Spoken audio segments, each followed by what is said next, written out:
We went from about 5% of all angels were women when we first came into this in 2014 to almost 40% of angel investors are women now. If you do have the ability to do some private investments, this is a great time. The companies are going to be undervalued and you can get in really early. It's not something your financial advisor is going to tell you about because they're not going to get a commission from it. Without early stage private investment, most of this innovation is not going to get off the ground and it's not going to see the light of day. Get out of your sandbox and go kind of play another sandbox.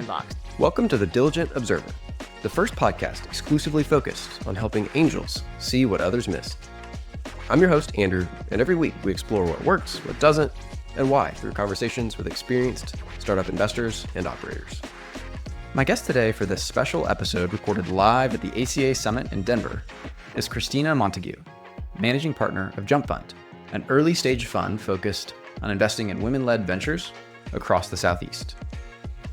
As the incoming chair of the Angel Capital Association and author of Jump In, Women Investing in Women, she's at the forefront of transforming how capital flows to women entrepreneurs. During our conversation, she reveals how women angels have grown from just 5% to nearly 40% of all angel investors in a decade, shares compelling data on why gender-diverse founding teams deliver superior returns, and explains why investing in women founders represents an untapped arbitrage opportunity in today's market. I hope you enjoy learning from Kristina as much as I did. One quick note before we jump in. If you're an angel investor or thinking about becoming one, you need to know about the Angel Capital Association. The ACA is an incredible community for connecting with experienced investors, tapping into tons of well-documented best practices and training resources, and just generally keeping up to speed with what's happening in the angel space. Now, I've really enjoyed getting connected over the last few years, and that's why I'm so excited to partner with the ACA to bring you this special series of episodes live from their annual summit in Denver. If you're serious about angel investing, you will definitely want to check them out. Kristina, thank you for being with me today. Thank you so much. Enjoy being here. Well, we are thrilled to be here, day 2 of the Angel Capital Association event. There's a ton of background noise right now because we're in the middle of a company showcase and lunch shortly, but we're just thrilled to be sitting down together. So, Kristina, I'm going to ask you, what are you excited about right now? Personally, professionally, what's exciting? Yeah, first of all, I'm excited to just see the energy in the room here. You know, the companies always excite me, right? The new innovation that's happening. We have many sponsors of those companies, Keiretsu and NIH, and now FedTech is coming in, bringing some companies, some really cool, different innovation that we are seeing here today. And it's always great to get all of the investors in the same room because we like to talk shop and we like to connect and we like to trade deals. So that whole energy is always exciting to me at Summit. And this is our 20th year, so that's also exciting. We're celebrating an anniversary this year for the Angel Capital Association. And, you know, I think it's interesting times economically. So, you know, everything, we've had quite a bit of conversation here already and some speakers talking about the current economic climate. But I think angels are always hopeful. We are always energized by the innovation and the companies that are, you know, we see, and that innovation is not going to stop. You have companies continuing to innovate. So I think just seeing the next gen of companies, these new platforms that are coming out for companies to find different sources of funding are really interesting. Different forms of financing they can look for. So I think that just the aperture for access to capital is really opening a lot more. And that is exciting as someone who just really cares about this access to capital issue is exciting to see. Say more about that. Can you give me some examples, like more tactically, what does that mean? How does that actually happen? Sure. I mean, I have a lot of colleagues across the country who are doing things like revenue-based financing. So we have Sage Growth Capital here. They're out of Idaho and invest across the country. We have a group in Chattanooga who's doing it too called Capacity Capital. So there are groups all over the country doing that. And that's a really different model than kind of your direct equity or even debt financing that you might get from angel investors.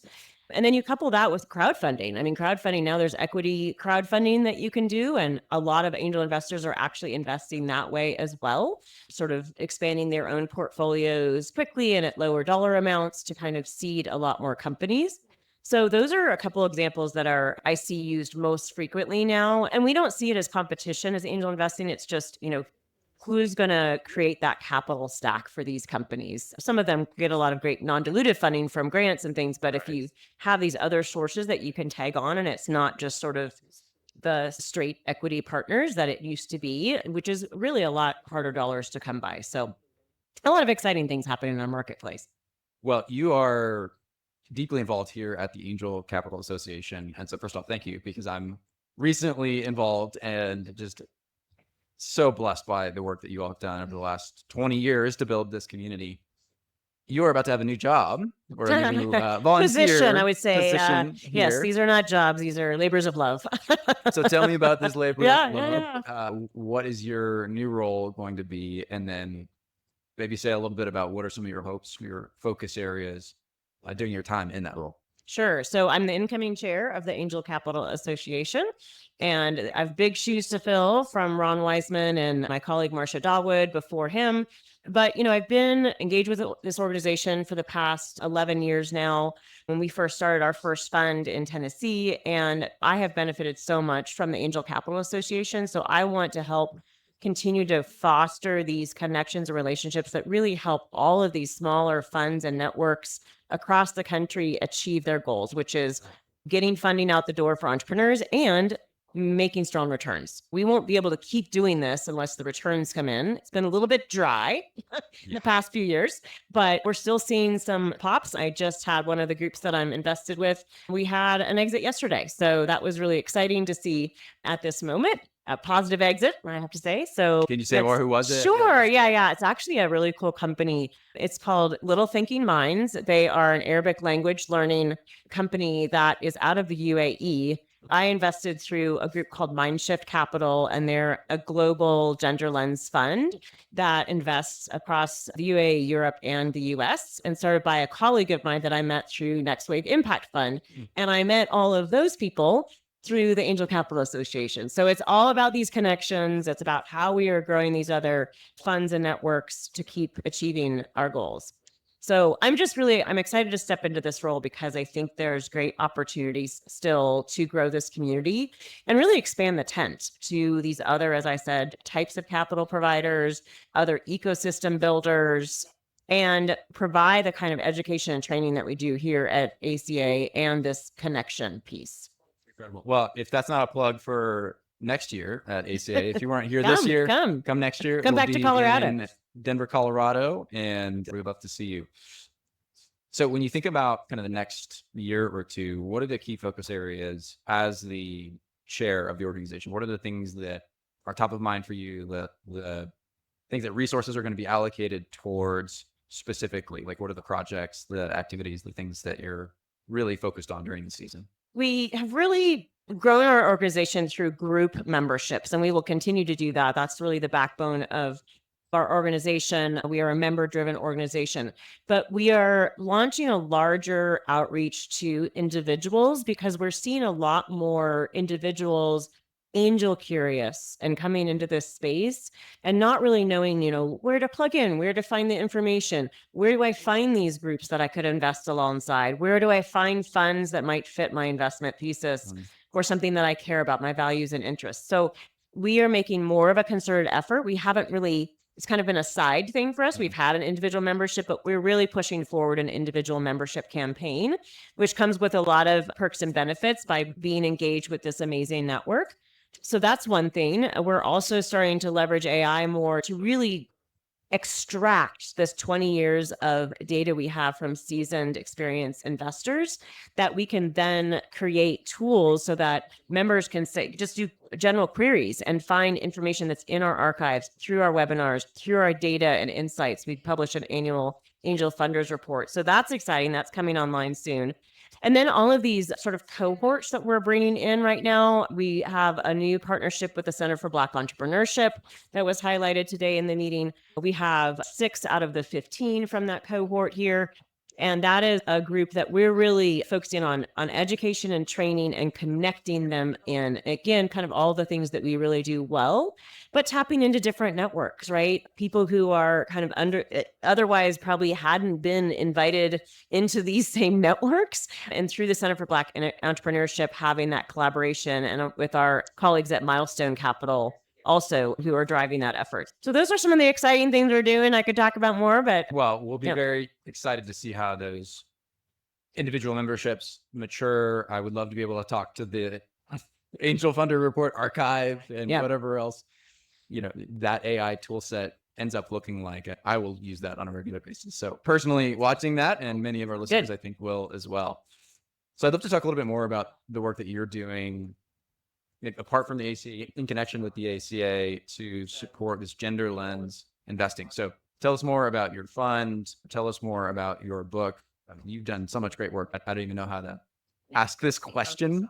So just tell me about what's some of the work that you're doing to develop the gender lens investments ecosystem. Yeah. So over 11 years ago, I worked with a group of women in our backyard in Chattanooga, Tennessee, to form a fund that invests just in women-led ventures in the Southeast. We were the first micro venture fund to do so, and still remain one of the only, actually, unfortunately. But we were really trying to address this issue of just getting more capital to women-led ventures, which would really and still suffers from a lack of venture funding. Now, the angel landscape has changed dramatically. We went from about 5% of all angels were women when we first came into this in 2014 to almost 40% of angel investors are women now. No So if you look around this room, you would see that it looks almost like half of the people here are women. 10x. Let's just pause for a second. 10x in 10 years. Yes. That's incredible. And a lot of that, that's due to a lot of people's efforts. It was really spearheaded by Golden Seeds, which is the largest angel network investing in women and predominantly run by women. But out of that, and through the Angel Capital Association and other networks like this, we've started spawning what we call the Growing Women's Capital Network. And so we just started getting together and saying, hey, you're doing this and you're doing this. Why don't we all band together and we can syndicate deals and we can share best practices together and grow these other kind of micro funds, these networks where women are getting together to learn about angel investing. So a lot about it is about demystifying this. This is an asset class that women haven't really been exposed to, and to make them better angels, right? And to really engage them in that. So a lot of us have been kind of seeding that effort and then helping to grow that effort through all of these networks and funds that we've created. So my book, Jump In, really charts the course of how we did this in Chattanooga, Tennessee, small group of women who really, it was kind of like a startup venture ourselves. We saw a problem. We discovered a solution. We decided we were going to go about fundraising for it, got 100 women to jump in with us and launched our first fund. And we have a second fund after that we also deployed capital from. So that story, but also the story of these other women who are creating similar things and kind of a playbook. There's a bit about like a how-to and angel investing in there. There's profiles of all these women who've also done this, their why, their how. It's just trying to break this all down and get it more accessible, particularly for women, but it's really a book that anybody can read. So, well, we will for sure include a link in the show notes to that book. If you haven't checked it out, pick it up.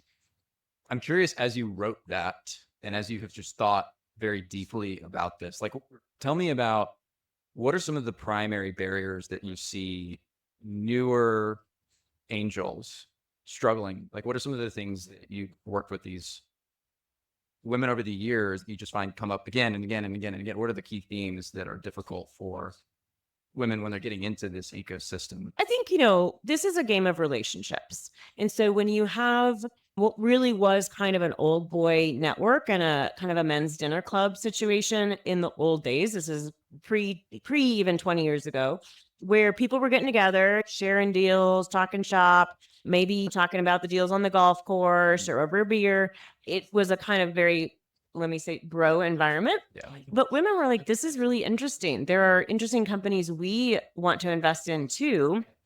We were starting to come into this, seeing that there was a dearth of capital for women-led companies and wanting to change that. And so what we have found with women is that they are very attracted to educating themselves first before they really jump in. So a lot of guys will kind of shoot from the hip, jump in, deploy a few dollars, see what happens. Women are less likely to do that, a little more risk intolerant. This is a pretty risky asset class. So how do we demystify that? How do we make it there a playbook for that? How do we create community so that people are investing alongside others, doing due diligence together, and making it fun and interesting. And we gather differently, right? We're going to gather. Our Next Wave Impact Fund was all around, and it was actually started right pre-COVID. So most of our stuff was online, but we gathered together with our LPs. So it was a fund, but with our limited partners, and everybody saw the deals. Everybody was asked if we were going forward with deal to sit on a diligence committee. So you learned diligence firsthand on how we're going to assess this company. So it was really like a learn by doing model without the high stakes of feeling like I don't know the right questions to ask. I feel sort of dumb in this room about everybody sort of talking shop and I don't know what they're talking about. So it was that way. And let me tell you, out of that, we have spawned other funds and networks. I mean, these women are going on to start all these amazing things. 4 people out of there wrote books. I mean, people got really excited about it. I was just talking to one person who came in a Next Wave, and she is now running Investors Circle, which is one of the largest groups of impact investors in the US. And she didn't know anything when she came in. Is that kind of environment that we wanted to foster so that women felt more comfortable coming into it. It's not something your financial advisor is going to tell you about because they're not going to get a commission from it. So you've got to find those people who do know. And so we want to be those people inviting other people into this. Well, you're reminding me of a conversation I had recently with Kate Brodock, who is CEO of Switch and leads WFund. She was just a couple episodes ago.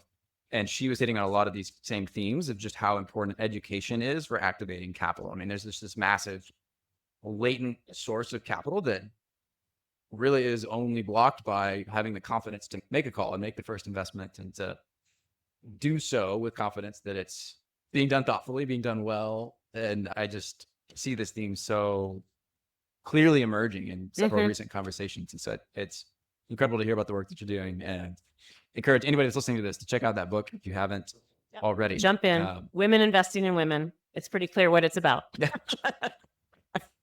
I would love to hear any other lessons learned or things that you think new angels, or even intermediate, let's call them intermediate angels, should think about during this season as they consider capital allocation, deployment. I mean, we've been talking a lot about that this week at the event, but given your experience, your background, some of these lessons, what are some things you would leave with new angels as they consider how to deploy capital in this current environment? Yeah, we haven't had many exits the past few years, so it looks a little bleak, but I think kind of remembering that without early stage private investment, most of this innovation is not going to get off the ground and it's not going to see the light of day. And so you can really be the seed for the next gen of products and services that we see. And so if you care about things passionately, this is one way to do it. And a lot of people do it through philanthropy.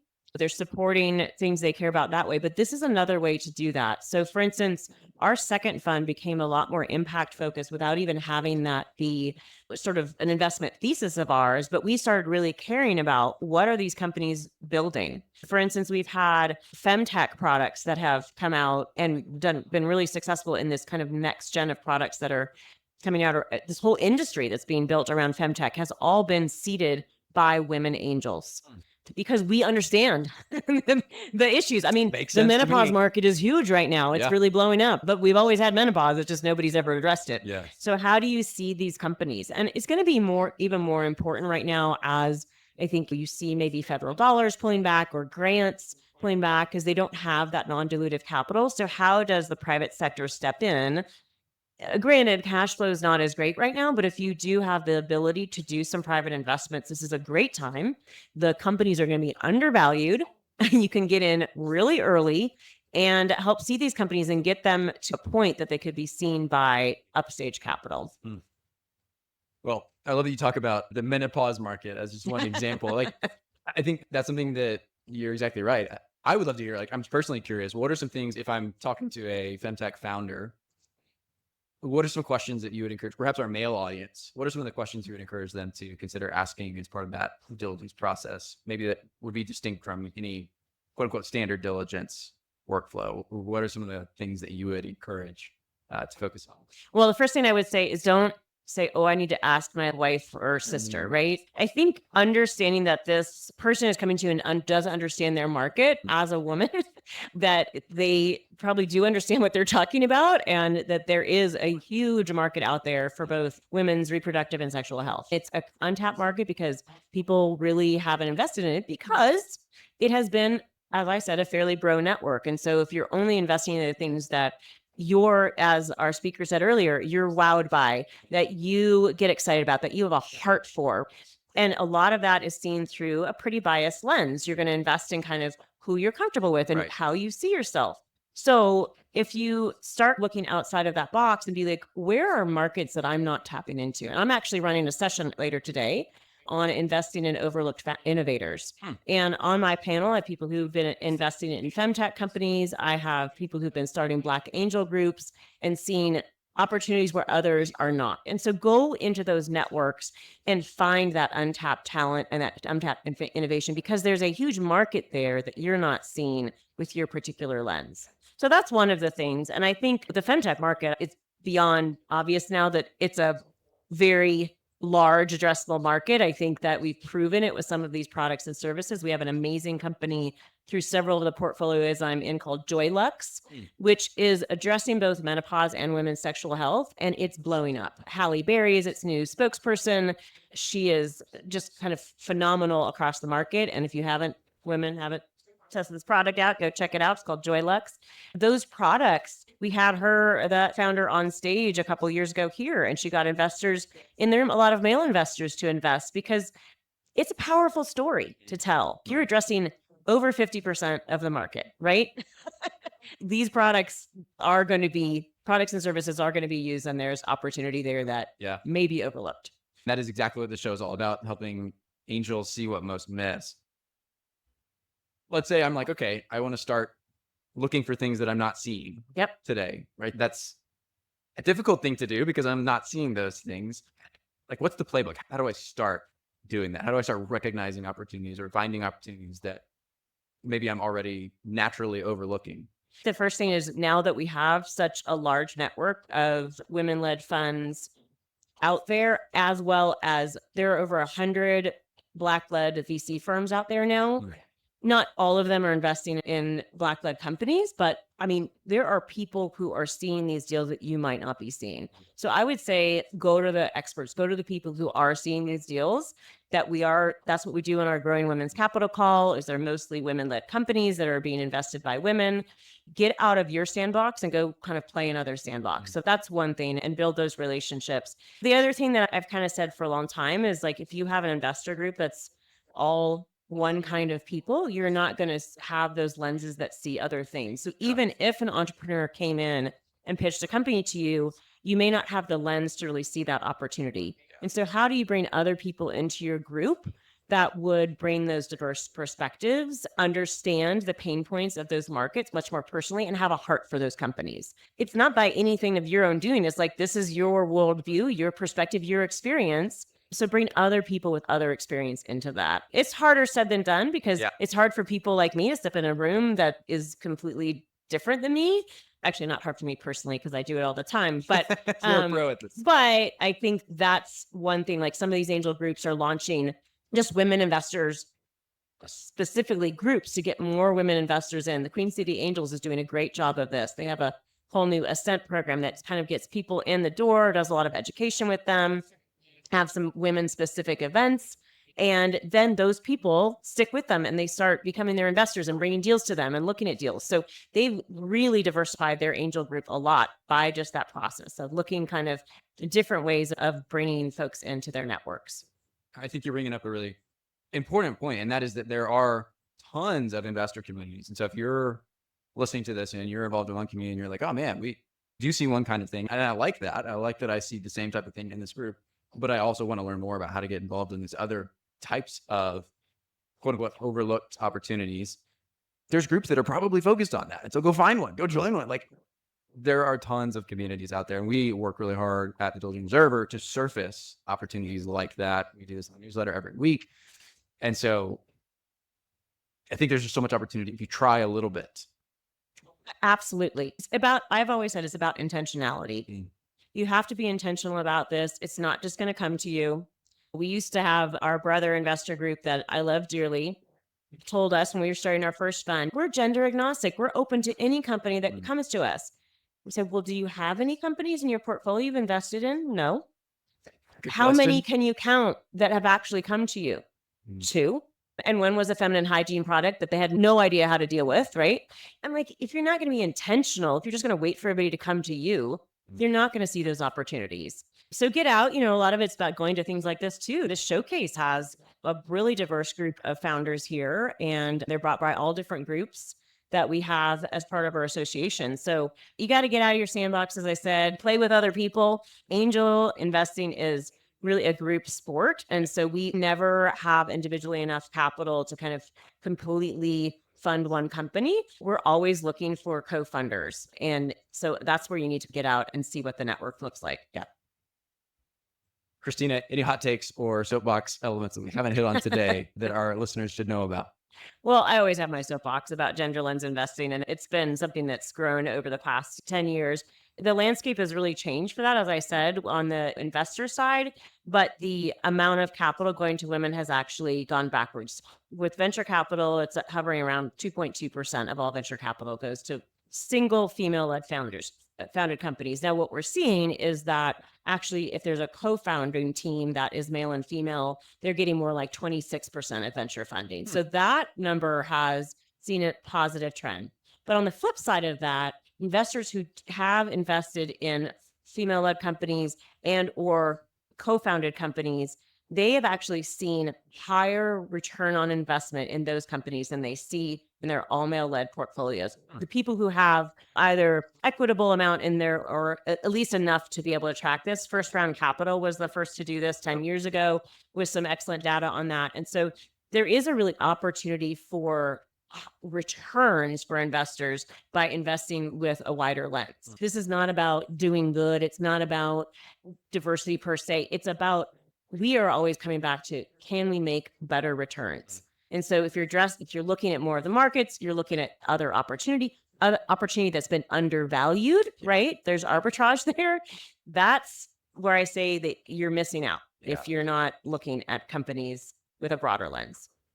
Well, making better decisions in theory should lead to better returns. And we're all about that here on this show. So I love that point. And I think the 26% number is, I hadn't heard that before. I had heard the 2% number, but this blended team allocation number is interesting. Yep. What do you think is going to take to see that continue to grow? I mean, if better returns are correlated with these blended teams, how do we, as an ecosystem, continue to shape and inform that growth?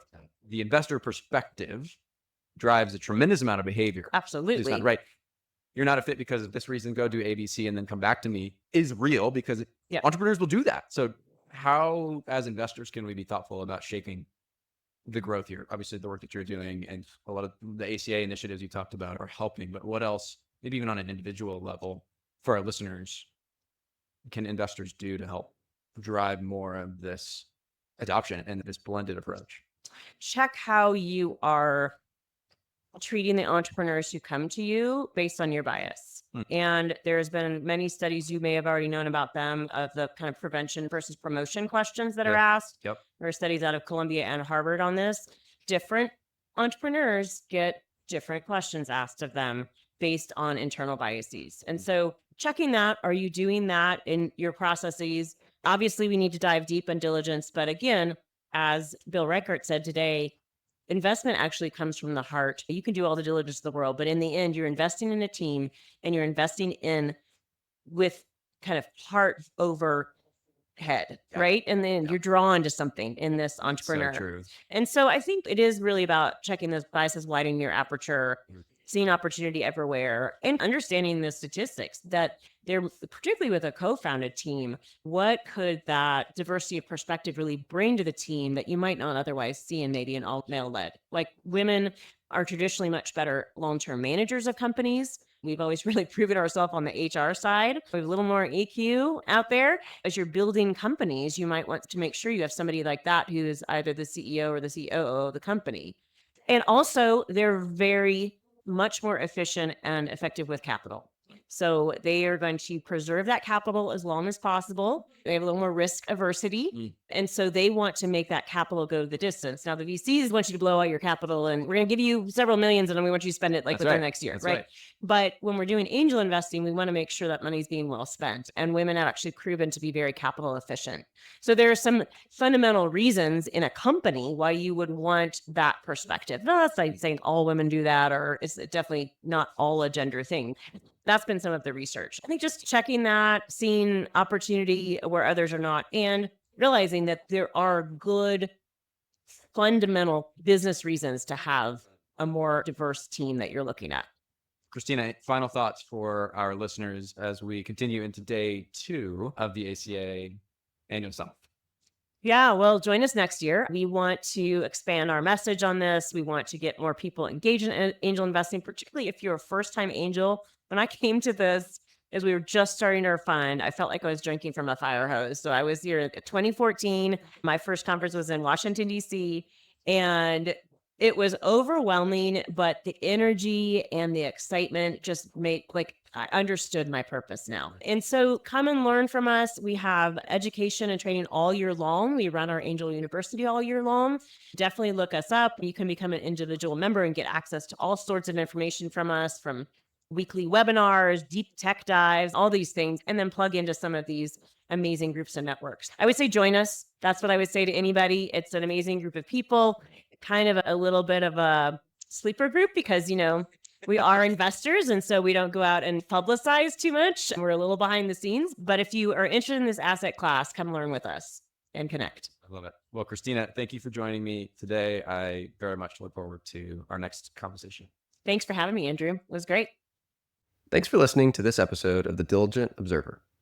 I'm your host, Andrew, and if you're an angel investor looking for essential angel intel in 5 minutes every week, I think you'd enjoy my newsletter. I send my best stuff, interesting deals, and more straight to your inbox so you never miss a thing. Subscribe today at thediligentobserver.com.